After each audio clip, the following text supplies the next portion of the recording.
Yechi Adonai Meinu Rabbeinu Melech Hamoshiach Leilam Voed. Yechi Adonai Meinu Rabbeinu Melech Hamoshiach Leilam Voed. Yechi Adonai Meinu Rabbeinu Melech Hamoshiach Leilam Voed. L'chaim, l'chaim.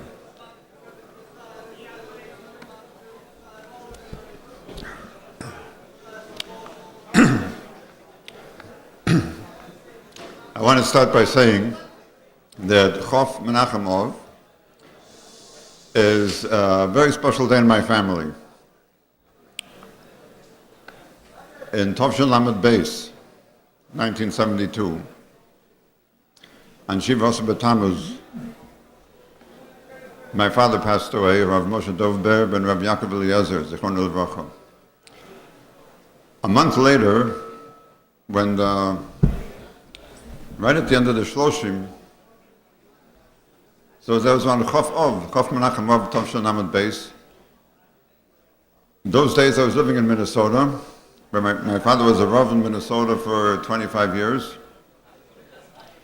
So there was that year, the year prior to his passing away, I became involved with Chabad. We were involved with Chabad beforehand, but I started learning Hasidus with the Shluchim in Minnesota. Now, I don't come from a Chabad background. My father, like I said, was a Rav. He was a Lubavitcher Rav.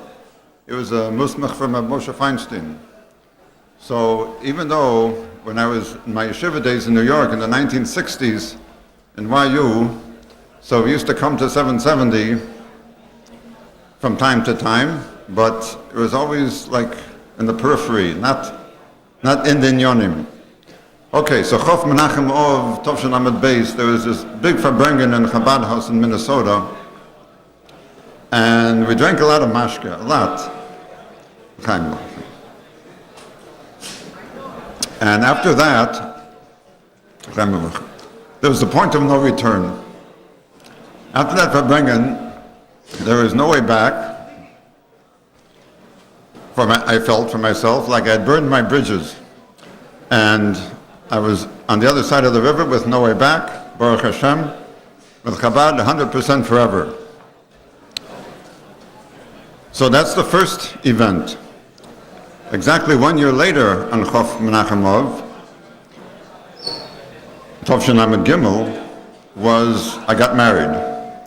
Actually, Chof Ov was Shabbos, just like was this year. The Chasna was Chof Aleph Ov.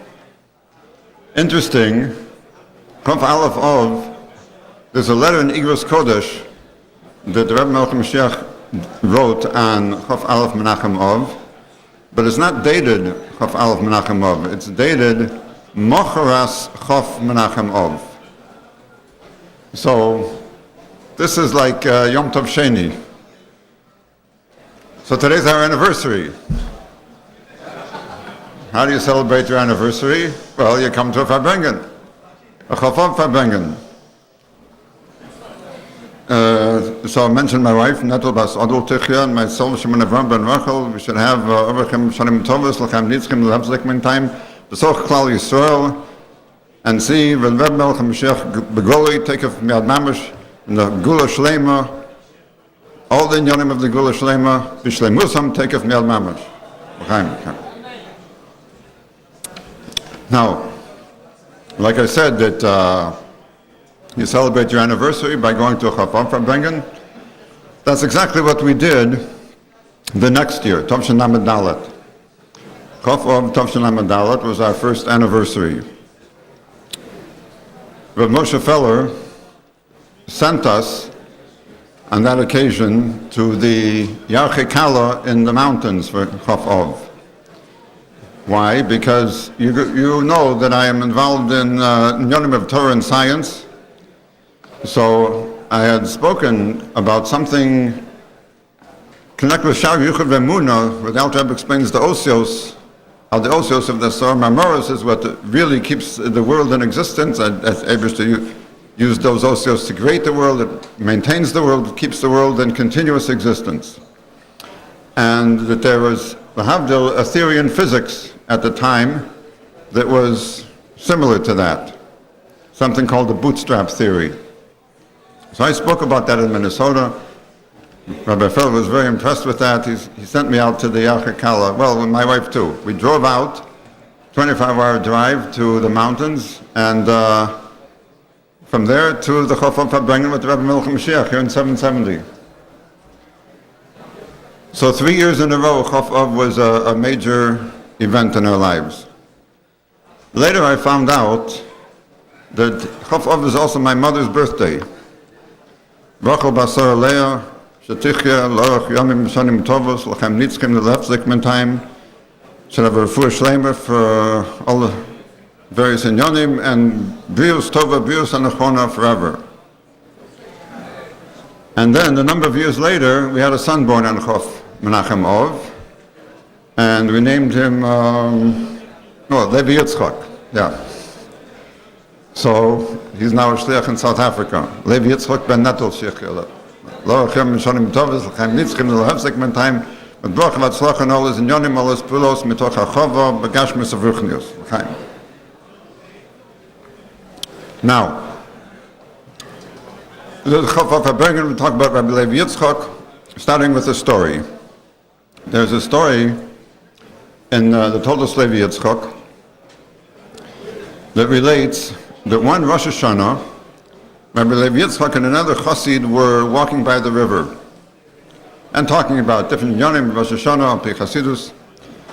And the Chassid asked Rabbi Levi Yitzchak the following question. He says, it says in Chasidus that on Rosh Hashanah is Aliyas Pnimius Olamos. The inner life of the world, the whole universe is elevated. He says, he asked Rabbi Levi Yitzchak, where do you see this in the physical world? Where do you see this in reality? You look around, everything looks the same to me, you know. So, while they're walking over a bridge, Rabbi Levi Yitzchak bends over the bridge and looks at the river intently for a while, and then says to the Chassid, the river is flowing Gor Andersh. That was Yiddish, and I'm supposed to be talking English. The river is flowing in an entirely different way, entirely different manner. It's not the same. In the Gashmistika world, you see it. So, from this, I want to take off into this inyan of what we see of reality in the physical world.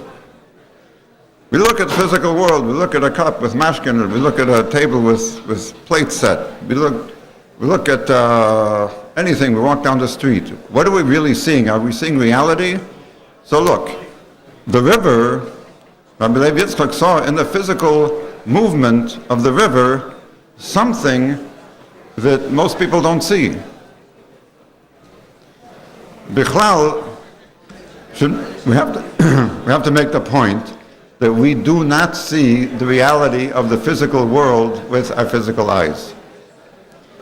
Now, we can talk about this at great length, but I want to just make 2 points on 2 different levels. Number one, according to the scientific point of view of the world, of matter, all matter is made up of protons, neutrons, and electrons. Right? So imagine you have an atom. Everything is made up of atoms. You have an atom, there's protons, neutrons, and electrons in there. There's a bunch of them, so you might get the impression that they're just packed in tightly, and that's, every atom has that tightly packed bunch of protons, neutrons, and electrons, and that's what makes up the matter of the universe. It's not so at all. What comes out is that inside every atom is mostly empty space. Nothing there. How could that be? We looks like something's here. Looks like it is matter.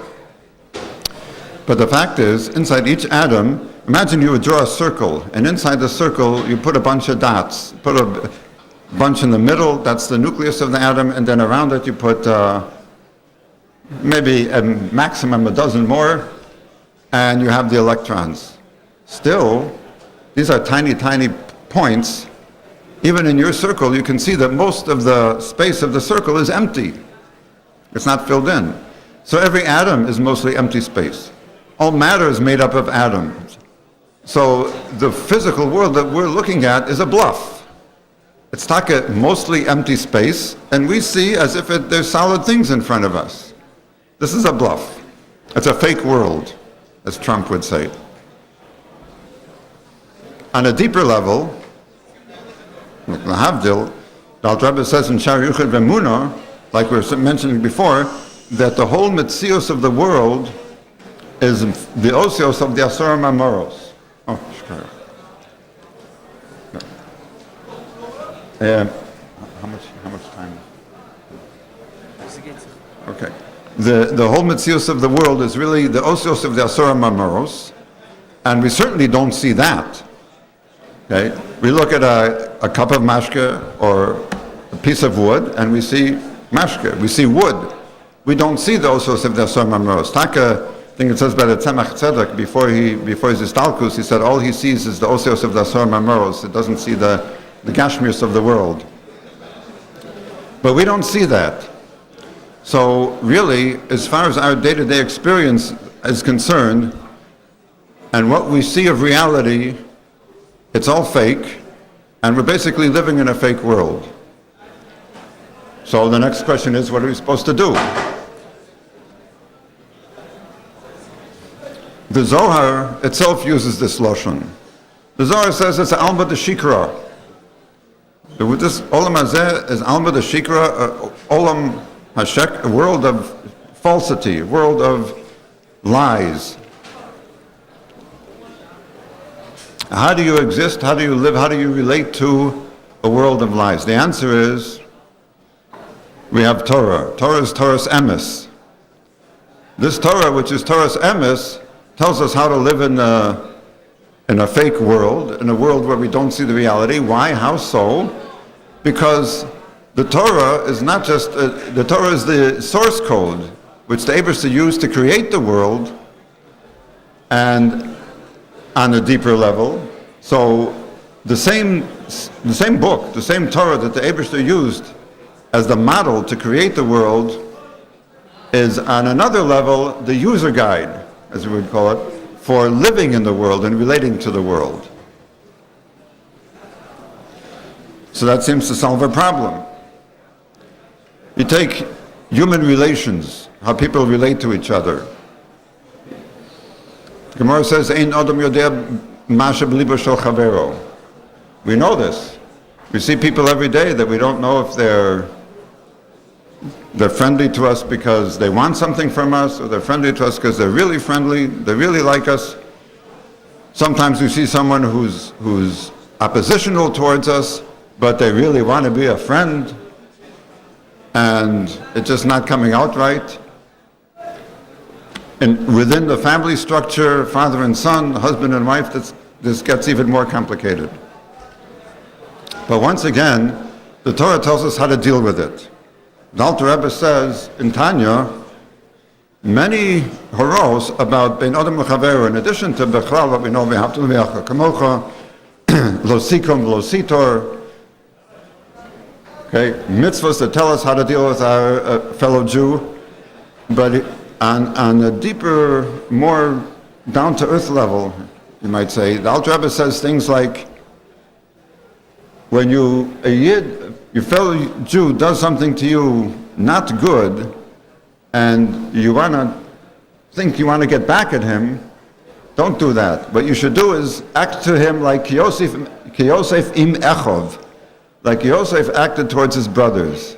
They did something very not nice to him, but when he had them in his hands, he did the exact opposite.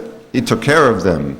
First of all, he took care to make a setup so that they would be able to do tshuva for their avera. Then, when Yaakov and the whole family came down to Mitzrayim, he put them b'meitav ha'aretz. He put them in the best part of Mitzrayim, Eretz Goshen, with food and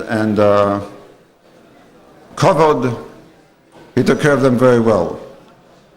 The Alter Rebbe says not to think about what your fellow Jew has in his mind. Don't think about, is he really with you or against you? Is he really like you or hate you? Forget about that. It says, that's Melech Shamayim he.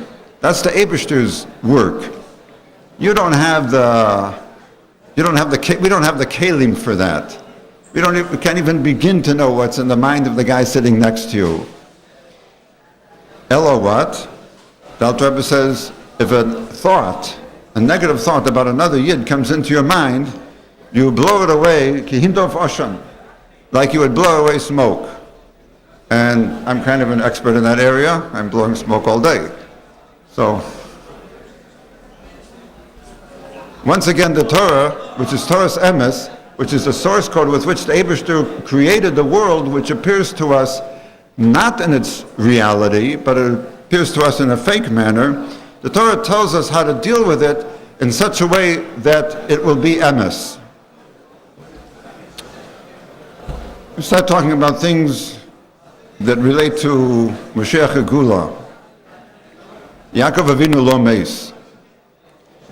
There's a famous Sicha, a Chof of Sicha, Chof Menachem of Tavshin Lamed Vav, I think, where the Rebbe Hamoshiach talks about Yaakov Avinu lo meis. Lamed Aleph? Yeah. Okay. And he explains why Yaakov Avinu, he didn't die. It was a fake death. Why Yaakov Avinu had that ability that he continued to live. And the Rebbe Melech says because Yaakov Avinu was completely attached to Torah. Because Yaakov Avinu, Tiferes, was completely attached to Torah because of his attachment to Torah, and Torah is not limited by Gidrei HaTeva. Torah is higher than nature, and Yaakov Avinu was completely bound up with Torah. So this enabled him also to be not limited by the limitations of nature, by Gidrei HaTeva. He was L'mala min HaTeva, and he continues to live forever. By the way, this is Nogei L'Maisa, because there's a medrash in Devarim Rabbah that says that we talk to Yaakov Avinu every day. Yeah, we talk to him. Why not? He's alive. We should be able to talk to him. We do. When we say Shema Yisrael, Hashem Elokeinu, Hashem Echad, the medrash says we're talking to Yaakov Avinu. Now some of you are looking at me like I had too much mashka. Not yet. But it's your dua. Everyone knows the Maisa that before Yaakov Avinu gave the brachos to his sons, he asked them if they all had Emunah Shleima and the Eibishter, because in the earlier generations, Avram had a Yishmael, Yitzchak had a Esav, they went off the derech. He asked them if their Emunah was B'Shleimus, and they said, Shema Yisrael, listen to us Yisrael, meaning Yaakov Avinu, his name was Yisrael, Hashem Elokeinu, Hashem Echad. So he gave a special shavach, a hodoya to the Eibishter for that good report. Said Baruch Shem Kvod Malchus Olam Vod, and that's why we say Baruch Shem along with Krishma Ad Yom Hazeh. But the Medrash in the Devarim Rabbah says, well, 1 second.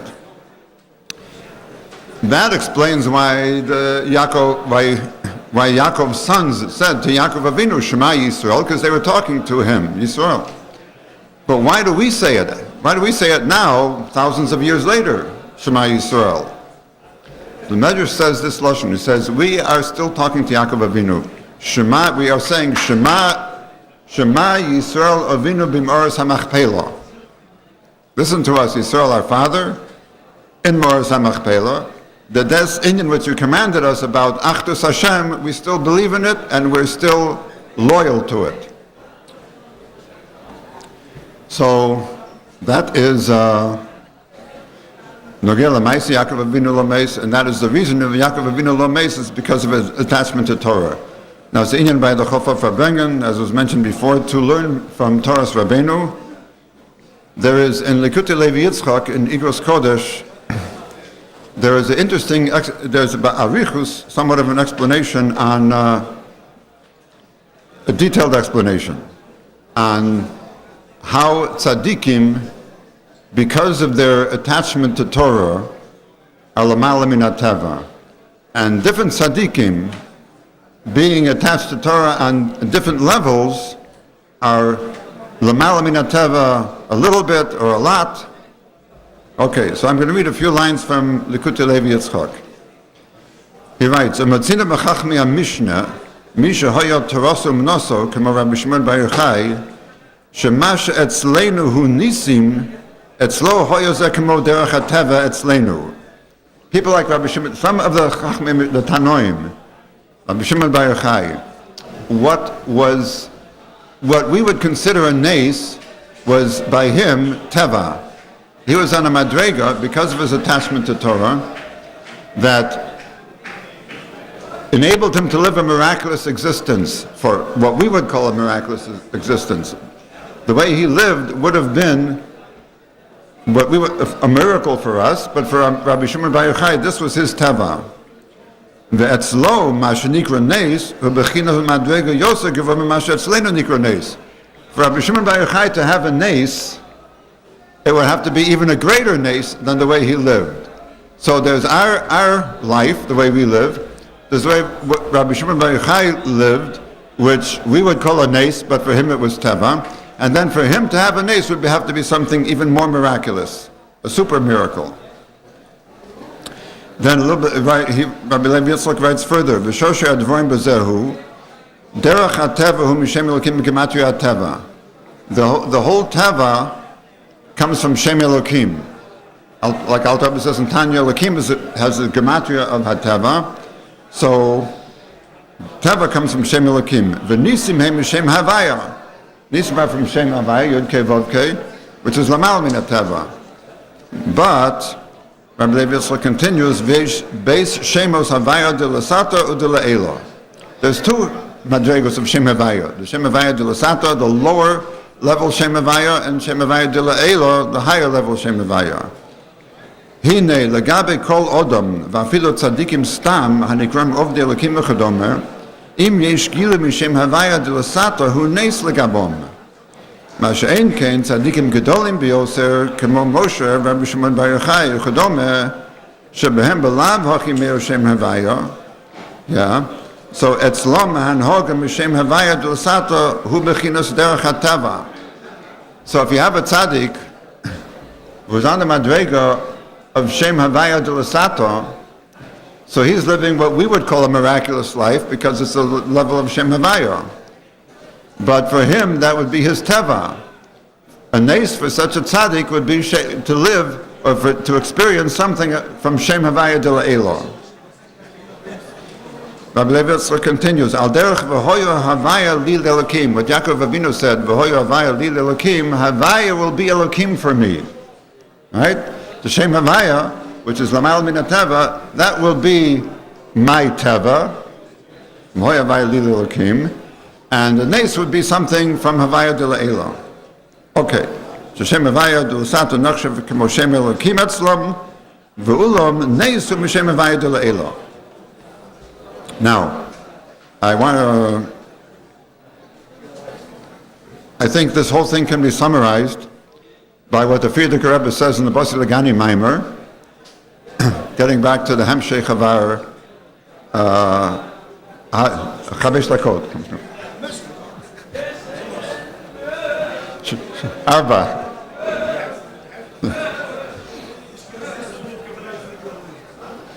I've learned not to argue with Rabbi Kratz. But on the other hand, you don't have to necessarily listen to him. Just don't argue with him.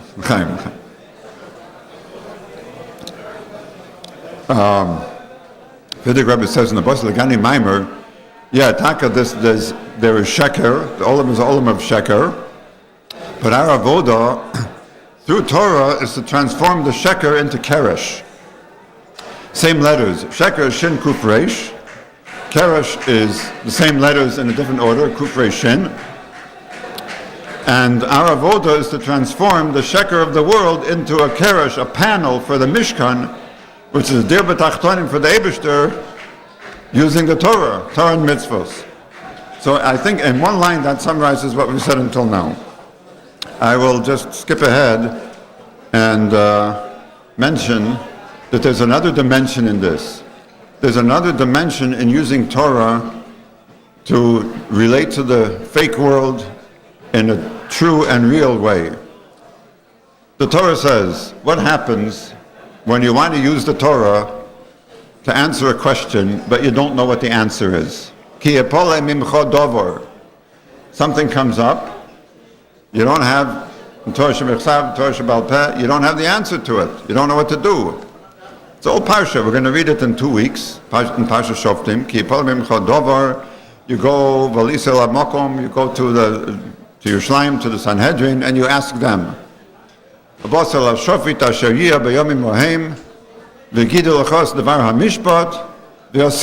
you got to do what they tell you. So, Bichal, there's another path here. When something is, there's a path where Bnei Yisrael have the ability to use the Torah to define reality themselves. What's going to happen here is they're going to come to the Sanhedrin, or to the Shofet, or to the Rav, whatever the generation, the situation in the generation is, and they're going to tell you Devar HaMishpat, and that's going to create the reality of the world. A reality of the world which is reality al pi Torah's emes, but didn't exist before because the question never came up before. There's a famous Gemara Yerushalmi that says that a certain teva of a girl up to the age of 3, and after 3 it changes. Now, what if she becomes 3 years old in the middle of Adar? Okay, so al pi teva, her teva now changed at the age of 3. What if a few weeks later, before the end of Adar, the Sanhedrin makes a Shana Mubaras, and now there's another Adar, so her birthday is an Adar Sheni.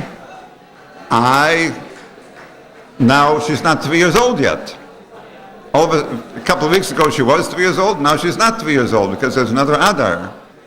So the Gemara in Yerushalmi says her teva changes back. B'solea chozrin. So, and check that out.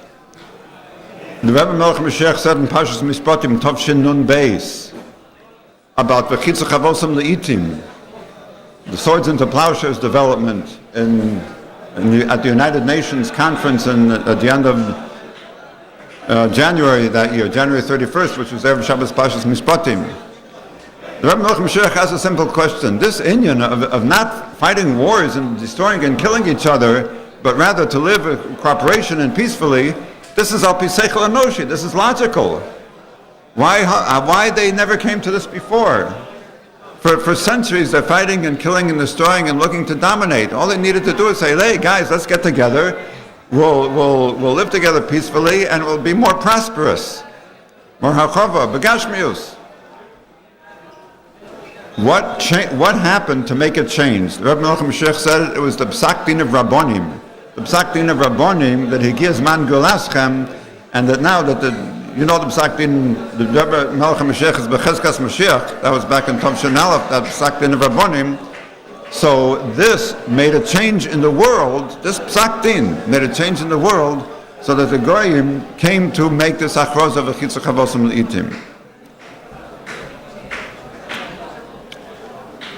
To an extent, we can all do this. Every single one of us. How? The Alter Rebbe says in Tanya, in Igeres HaKodesh, Perek Yud Aleph, this famous Perek who starts off Laskilcha Bino. And by the way, if Kratz will give me 2 more minutes, there's a story about this Perek connected with Rabbi Levi Yitzchak. This is the Perek Laskilcha Bino that it's a perk about Gam Zu Geulah. That Ein Ra Yored Milamayla, everything from the Eibishter is, everything that comes down from above is good. And it may not be Tuvanir Vanigla, but by having the Emunah that it is really Tov, that Emunah, like saying Gam Zu Geulah, makes it Tuvanir Vanigla. By the end of the perk, that's what the Alter Rebbe says, that the Emunah in the fact that it's Tov makes it Tov but Tuvanir Vanigla. The story is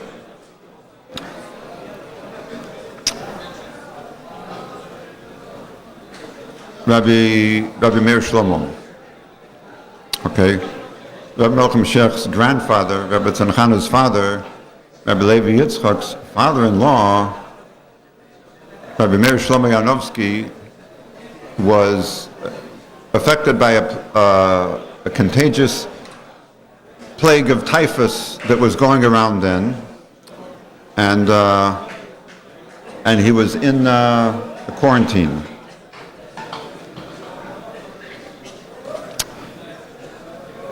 Now, the quarantine then was not because, like in a hospital, you want to keep them separate, but while you treat them and cure them. No, they had no cure, they had no medicine for the typhus. But anyone who was affected with it, they had like a machane outside of the city that they would take them out there, put them in quarantine, and wait till they died. That was the end. They took them there to die. They weren't being treated. They had no medicine to treat them. Okay, so Rabbi Meir Shlomo was in this quarantine, and he was dying. He had a friend. His friend was a shochet named Rabbi Osher Grossman. Rabbi Osher would come to him every morning. He wouldn't go in his room because he was afraid of the contagious disease, but he would stand outside Rabbi Meir Shlomo's window and he would read out loud this Perek Yud Aleph of Igeres HaKodesh, Laskil Chabino, Nein Ra Yord Milamayla, Gam Zu Geulah, it's all, and that will make it Tuva Nir V'Nigla. Every day, you come there in the morning, read that Perek out loud by Rabbi Meir Shlomo's window, and go home. After 30 days, a month, Rabbi Meir Shlomo got up, healthy and well, and he also went home. And he told Rabbi Osher, he says, every day that you came, every day that you read the Perek, I heard you read the Perek from Igeres HaKodesh Laskil Chabina, I felt a little bit stronger. And then the next day when I heard it, I heard a little bit more strong, and so on, until I finally... So this is, each one of us has that ability to change the world, to make reality in the world, Tracht gut wird sein gut, as the Rebbe Melech talked about so many times, that it really means each one of us, we can change the world by thinking good. I can look at something in the world and look at it as a good thing, and that will make it a good thing. I know just someone back in the 1990s, a chassid from here in Crown Heights, was working on Pulos and Inyonim Mashiach, and at every turn, every step, there were impediments, minios v'ikuvim, things not going right. So he would say, borrowing on the Gam Zu Geulah phrase, he would say, Gam Zu Geulah. This is Yemos HaMashiach, B'yameinu Elo Yemos HaMashiach, Shebehem Nimtzoi Machshov, V'tzrichim Rak Liftoach Es Ha'nayim, V'azroim Shnimtzes Kvar Gula Mitis V'shlema B'pashtus, As Sichav Yotas Kislev Tov Shin Beis.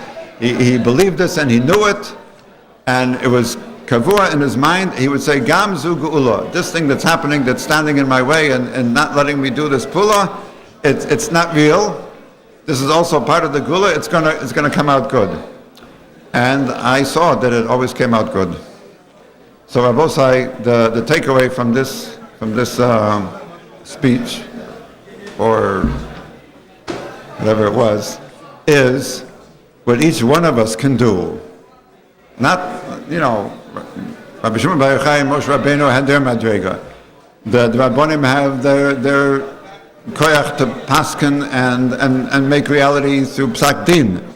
But each and every single one of us has the ability to look at the guy sitting next to you, and look at ourselves, and look at things happening in the world, and say Gam Zu Geulah, and it becomes Tuva Nir V'Nigla. We can look at, and especially now, to look at things happening in the world, because we know this is B'yameinu Yemos HaMashiach Shebehem Nimtzoi Machshov. Look at things happening in the world, and not saying, "Oy vey, they're fighting over there in Syria. This is the end of the Gula." No, Adarabah, Gam Zu Geulah, and with that, it'll bring about the Gula Mitis Vashlema B'Poel U'B'Goloi and all its pratim, B'Chol Inyonav, B'Chol Klolav, B'Chol Inyonav, B'Chol Protov. Take of Miad Mamash. Amen. Ken Yiratzon. Yechi Adonenu Merinu Rabbeinu Melech Hamoshiach Leilam Voed. Yechi Adonenu Merinu Rabbeinu Melech Hamoshiach Leilam Voed. Yechi Adonenu Merinu Rabbeinu Melech Hamoshiach Leilam Voed. L'chaim. This one is mine. Hello.